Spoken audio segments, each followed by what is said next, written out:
Cricketer আবার ডিজেও খেলেছেন বিপিএলেও, আর সেই বিপিএলেই অনেকটাই বদলে গেছে ম্যাক্স ওডাউডের ক্রিকেট ক্যারিয়ার। সুযোগ পেলে এক মুহূর্ত না ভেবে আবারও বাংলাদেশের এই ফ্র্যাঞ্চাইজি লিগ খেলতে চান এই ডাচ ক্রিকেটার।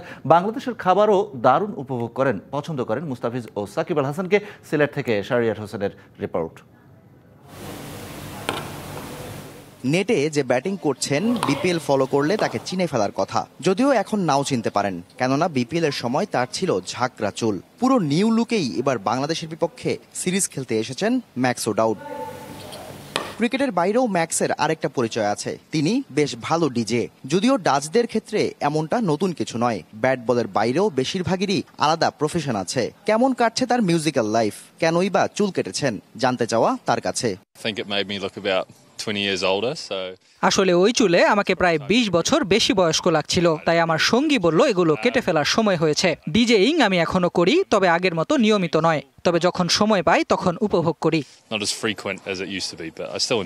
ম্যাক্স বিপিএল খেলেছেন 2023 সালে চট্টগ্রাম চ্যালেঞ্জার্সের হয়ে, যা ছিল তার প্রথম কোনো ফ্র্যাঞ্চাইজি লিগ। ক্রিকেট ক্যারিয়ারের টার্নিং পয়েন্ট হিসেবে সেই বিপিএলকেই দেখছেন এই ডাচ।